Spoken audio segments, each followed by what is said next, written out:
Thank you for tuning in to Pet Week on Capitol Hill. I'm Steve Feldman, president of the Human Animal Bond Research Institute, your hosts for Pet Week. We have so many great sessions lined up for the entire week, learning all about the importance of pets for people, and we've got a great one for you today. Today's session is brought to you by the Pet Food Institute, an important co-host and sponsor for Pet Night on Capitol Hill and Pet Week on Capitol Hill. And we're joined by Dr. Taylor Chastain Griffin. She's the National Director of AAI Advancement for Pet Partners. Pet Partners is the leader in therapy animals. They register therapy animal handler teams all across the country and really are the gold standard when it comes to animal-assisted interventions across so many spaces in our society.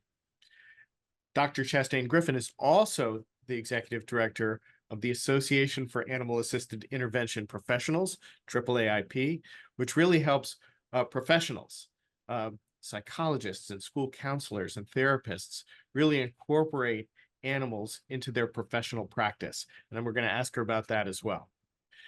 Dr. Chastain Griffin received her PhD in 2018, really focusing on the human-animal bond.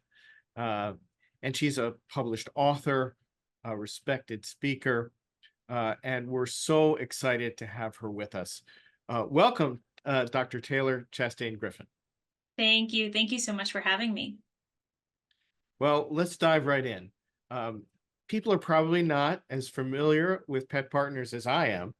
So why don't you tell us about Pet Partners, what it is, what it does, and a little bit about animal-assisted intervention. Absolutely. So at Pet Partners, we are really on a mission to unleash the power of the human-animal bond for people all throughout the world. So we serve people who have identified in their pets that they would make a great therapy animal, that they would enjoy going and sharing their love throughout their community. So our volunteer handlers go everywhere from hospitals to nursing homes, schools, libraries, and do just that with all different kinds of activities, all different kinds of initiatives. They share the love of their animals to help other people. And we have a long history in the field. We've been around for many, many years. We're very serious about the science that supports the work that we do, that makes sure that we're doing this work to the best of our ability, both for the people that we serve and for the animals that we serve. And one of our other claims to fame is that we register 9 different species of therapy animals at Pet Partners. All right, so wasn't going to be my next question, but it's going to be my next question now. Can you name the 9 species of animals that you register with Pet Partners? Oh boy, I always set myself up here. So by and large, mainly we have dogs. Canines are our most common species. We have cats, horses, llamas, alpacas, rats, rabbits, pigs, birds. Guinea pigs. I think that's everybody.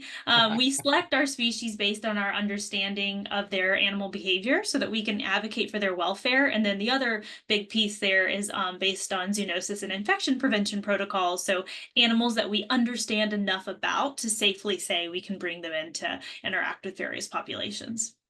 All right, so that actually sets my next question up perfectly. We've talked about all these different species. We've talked about all these different places where these animals go to bring comfort and joy to others. Talk a little bit about the science behind that. Tell us why animal-assisted intervention is so effective. I am so glad that the field of science, as you well know, is growing to support this intervention because for so long, someone could witness what a therapy animal did and could say, wow, this is life-changing, but we need more than that anecdotal experience. We need empirical evidence, and there's a lot of empirical evidence in the field.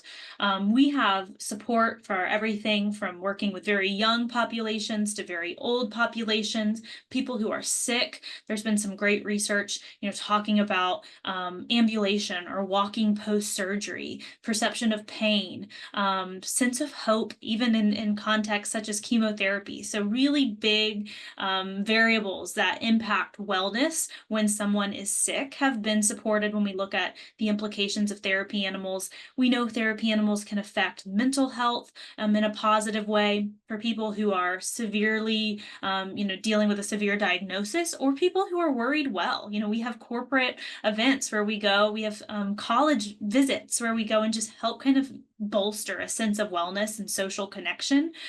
So it's an intervention that has been studied across the lifespan and really has some promising results. We're working towards more sophistication, more replication in our research designs as we grow as a field. But now there's plenty of evidence to support this as being impactful. Well, and Habry's really proud to partner with Pet Partners to field some of this research, and so we're accumulating that evidence all the time. All right. Yes. So, how does one go about becoming a Pet Partners therapy animal handler team? I know, by the way, Capitol Hill incredibly pet friendly, and we know some folks from Capitol Hill are watching, and maybe they have an animal that they think would make a good therapy animal. Talk us through the steps. Yeah, absolutely. It's one of my favorite questions because number one, we desperately need more therapy animal teams. We cannot keep up with demand. And so, really, the core thing that we look for is your animal's temperament.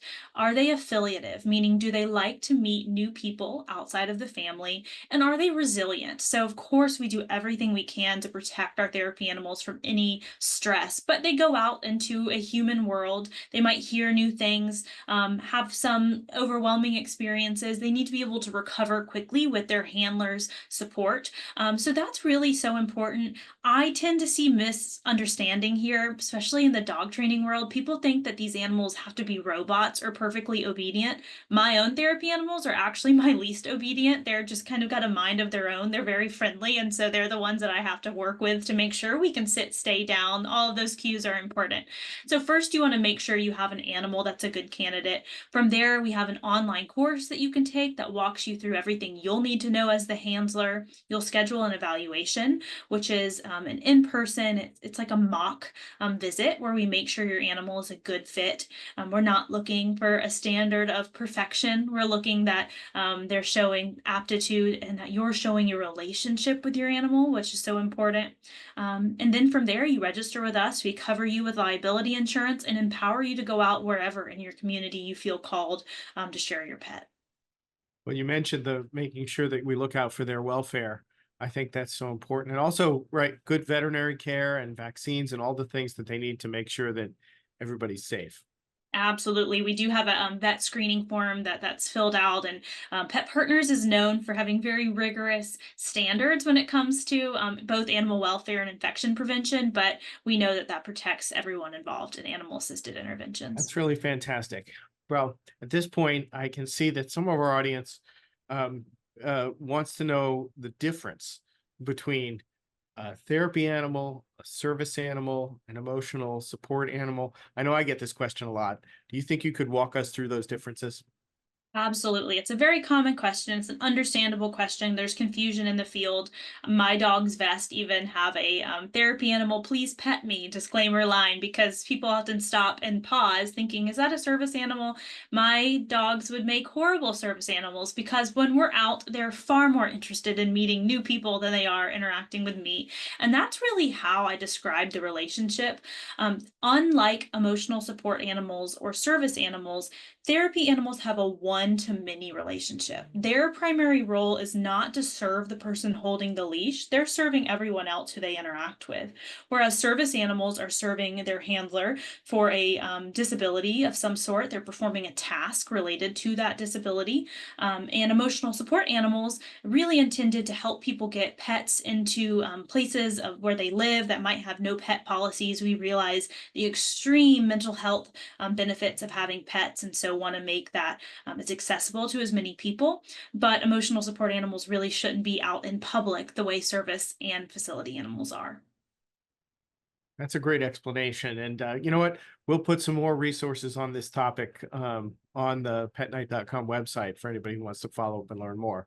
But right now, I actually want to ask you, since you wear many hats, you're the executive director of the Association of Animal Assisted Intervention Professionals. Tell us a little bit about this organization. Yeah, for so long, the field has lacked resources for professionals who want to do this work. So I talked about pet partners where we serve volunteers.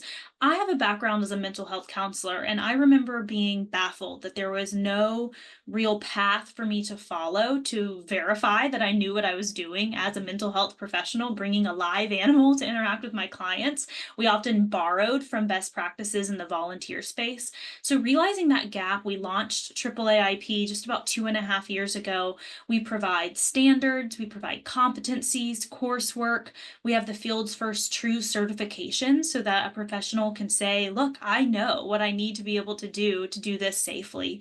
We have a professional community, and we're really advancing the field in that professional application, whether it be with mental health professionals, nurses, lawyers. There are so many professions that are partnering with therapy animals now, and we're here to support that. This is such an important evolution. You were talking about the research, but now how do we put that research into practice? Um, Yes. all right, so let's bring it back. I know we have people both on Capitol Hill and off Capitol Hill watching. What should members of Congress and their staff members, what do you really want them to know? Yeah, I'm just such an advocate for what I keep saying, the power of the human animal bond. As a mental health professional, the things that I've seen happen for people when they have interaction with animals, whether it be their pet or through animal assisted interventions, it's life changing. I have not found any other intervention that can inspire empathy, that can help with emotional regulation, interpersonal skills. There are so many of these huge things in life that we know society needs to do well in order to be healthy, and the human animal bond can affect that. So I tell everyone out there in a position of advocacy, we have to do what we can to make this as accessible to people, realizing just how much potential there is. It's a low cost, a very holistic intervention, and so I just hope we have more champions to make this available. That's such a great message. What else would you like to share with our audience today? Well, I always just try to end on a little story, because we talk about this work, and until you've really seen it, I don't know if you can quite grasp it. But I want everyone to feel really inspired. So I'll tell the story as we wrap up of one of my therapy dogs who recently retired, Ivy. She's a miniature poodle, a rescue. She's the definition of a Velcro dog. She has no a notion of personal space, and her favorite place to work was in a senior living facility, and specifically in the memory care unit there. I would go simply as a volunteer, not as a counselor, and she would visit with the population there. And I'll never forget, there was a woman there who was just really struggling with memory loss. And as you know, people facing this have fear and uncertainty. It's such a hard time. Every time I brought Ivy in, she could remember me, she could remember her, and in a fascinating turn of events, we found she could remember her family if Ivy was there. I can't yet explain that as a scientist, but I saw it with my own eyes in a way where we were scheduling visits for her to be there to connect with family members who she loved. And it was so life changing for her. I thought in that moment, I am going to do everything that I can to make this available for as many people as possible. So if you have an animal who's a good candidate, we invite you to join us on this journey. We invite your advocacy for the human animal bond, and we appreciate your support to make this readily available for everyone. Dr. Taylor Chastain Griffin, thank you so much for sharing. By the way, you have four therapy animals I right do. I now. have 4 active therapy animals right now. I've had 8 in the past, so I have a full pack of helpers. Well, I want to echo your message then for our audience. Uh, Join Dr. Taylor Chastain Griffin. Take if you have a great animal that you think might be great as a therapy animal. Really, I hope you look into Pet Partners and just learn more about the power of animal assisted intervention. Thank you so much for joining us. We're really honored that you were able to speak with us today, and we'll look forward to talking again soon. Sounds great. Thank you so much. Thank you again to Dr. Taylor Chastain Griffin from Pet Partners and the Association for Animal Assisted Intervention Professionals. Learned so much today, an amazing expert, brought to us by the Pet Food Institute, the sponsor of today's session. Thanks so much to PFI for all they do to support the human animal bond. And thanks to all of our Pet Week sponsors who are making this programming possible. Please visit petnight.com and the Habry Facebook page to learn what we have coming up this week. So many wonderful sessions, all about the ways pets are important in our lives, important to our health and our well-being. Thank you again for joining us. Look forward to seeing you soon.